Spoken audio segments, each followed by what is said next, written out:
I got a call out of the blue from Paul Reubens, who was Pee-wee, asking me if I could recommend anybody to direct the Playhouse. Paul had done one season for CBS in New York with basically a commercial house or an animation house.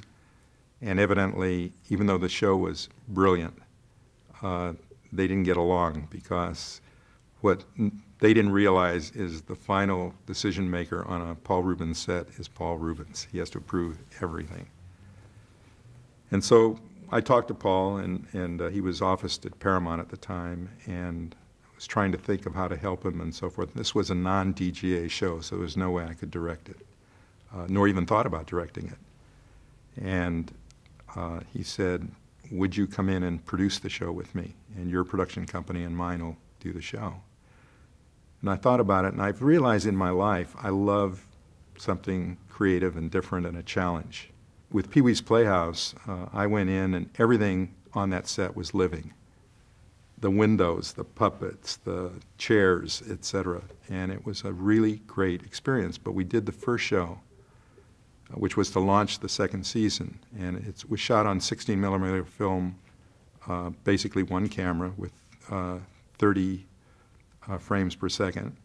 And I brought in one of my top cameramen in live video to be a Paul decided he wanted to be the director, but he knew nothing technically.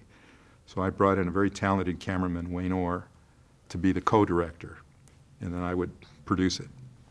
And what happened on the first show is that we'd hired a crew, cinematographer, etc. And I wanted something to be able to be flexible and move, and I wanted a boom. So there was a very small boom in town, technical equipment, called a barber boom. It was very fragile, and you really had to know how to operate it to be successful. And so I brought him in, and since we were shooting on 16mm film, and the industry had converted to 35mm, is that the labs would not develop the film over the weekends. And as a result, you didn't get to look at dailies until Monday. As a result, we shot the show. The weekend went by. We had to complete the whole shoot. We had a week to shoot each episode.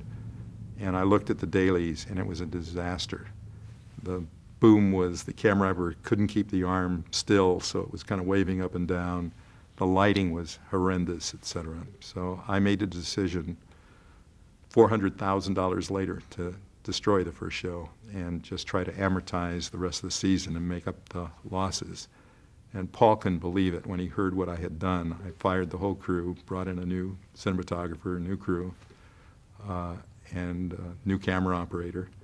And we then did the first show, and it was a huge success. And the second and third seasons were like, you know, we had people who were just begging for more episodes, more episodes. Paul, who is really a student of film, had a vision for that show. And I think what I did is, as opposed to him butting heads, you know, I'd figure out a way to do it and make it affordable and give him the end result of exactly what he was looking for that was impractical to do, you know. And I think he had such trust in me when we worked together, because Paul was a coward when it come to dealing with reality. And, you know, even firing somebody was like and I realized that it's better to fire somebody who's not cutting it. It's a lot less painful for them and you than to kind of struggle through knowing it's not working. And that's the hardest job in the business, is telling somebody, you know, that you've got to let them go. I think the show went off the air because Paul only saw Pee-wee as a character, and he didn't want a career of being Pee-wee. And he saw his career as more Charlie Chaplin, and he wanted Pee-wee to just be a character. And he was always fighting everybody and resisting making a lot of episodes. He was offered millions of dollars if he would guarantee 65 half hours, and turned it down.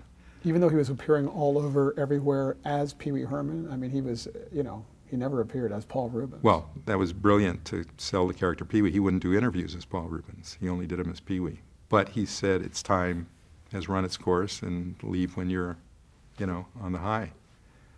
It's like Sex and the City. I think that was a brilliant move on their part to leave while everybody's clamoring for more and more.